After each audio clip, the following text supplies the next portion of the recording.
Class 9th आज का ये दूसरा वीडियो है और साइटोप्लाज्मिक ऑर्गेनेल्स जिसको हम लोग पढ़ रहे हैं उसका ये लास्ट टर्म है सेंट्रोसोम। सेंट्रोसोम पढ़ने से पहले हम ये फिगर दिखाना चाहते हैं। लगभग फिगर देख के आपको आइडिया लग गया होगा। ये एनिमल सेल का ये फिगर आपको मोटा मोटी नज़र आ रहा होगा।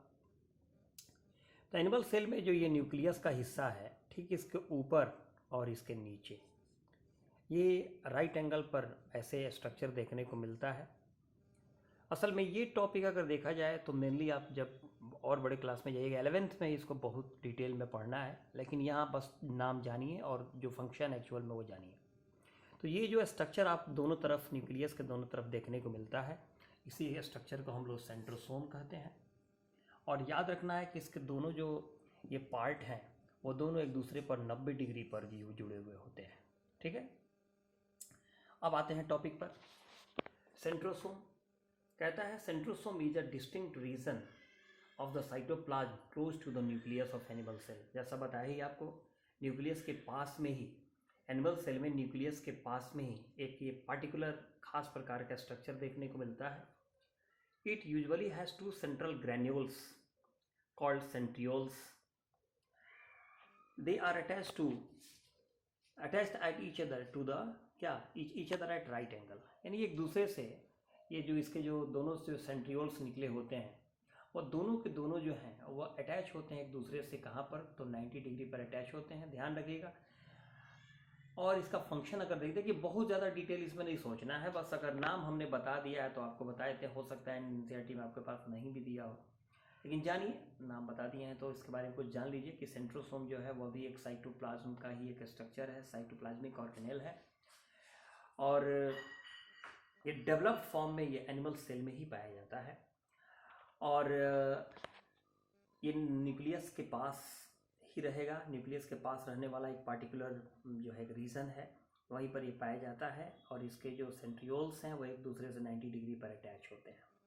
फंक्शन इसका मेन है आपके जानने के लिए। दरअसल होता है क्या, जो सेल डिवीजन जो आप पढ़े ही थे कि रूडोल्फ वर्च्यू ने बताया था, जो कि सेल थ्योरी को एक्सपेंड किया था और बताया कि सभी के सभी नए सेल पुराने सेल से ही आते हैं। तो सेल डिवीजन होगा तभी तो आएंगे।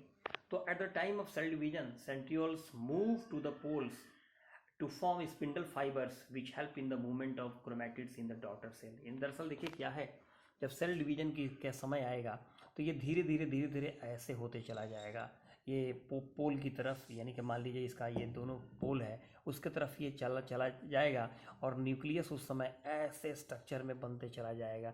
यानी कि जब इससे बट के जब दो गो सेल जब ये बनेगा, दोनों नए जो सेल बने उनको डॉटर सेल कहते हैं, तो उन दोनों में न्यूक्लियस का पार्टिकुलर जो होगा मतलब दोनों में प्रॉपर वे से डिवीजन होगा।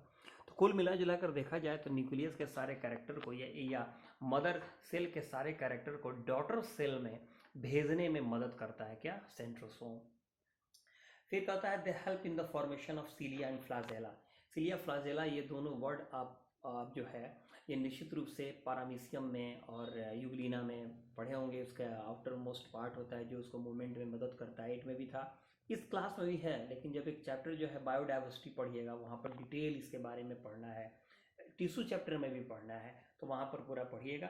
बस यहाँ जानना यह है कि सेंट्रोसोम जो है वो मेनली अगर देखा जाए तो एनिमल सेल का डेवलप फॉर्म में एनिमल सेल में रहने वाला साइटोप्लाज्मिक ऑर्गेनेल है जो न्यूक्लियस के पास ही रहता है। उसके जो ग्रैन्यूल्स हैं वो 90 डिग्री पर एक दूसरे से अटैच होते हैं और सेल के डिवीजन के समय सेल के मदर सेल के कैरेक्टर को डॉटर सेल में पहुंचाने में सबसे अहम भूमिका निभाता है सेंट्रोसोम। और बाकी जो यूकारियोटिक जो सेल हैं ये जो आपने बताया कि जो सेल हैं बहुत सारे जो आपके प्रोटोजोआ हैं उनमें सीलिया और फ्लाजेला आपको बनाने में ये मदद करता है। अब फिर वही हम बोलना नहीं चाहते थे, अब प्रोटोजोआ बोल दिए, प्रोटोजोआ फिर अब हमको जाना पड़ेगा। दैट मीन्स कि जब पढ़िएगा चैप्टर जो बायोडाइवर्सिटी तो उसमें ये डिटेल पढ़ना है। ओके, तो इस तरह आपने साइटोप्लाज्मिक ऑर्गेनेल्स टोटल ख़त्म कर लिया। तो आपने सेल मेम्ब्रेन पढ़ लिया, साइटोप्लाज्म और साइटोप्लाज्मिक ऑर्गेनेल्स डिटेल कर लिया।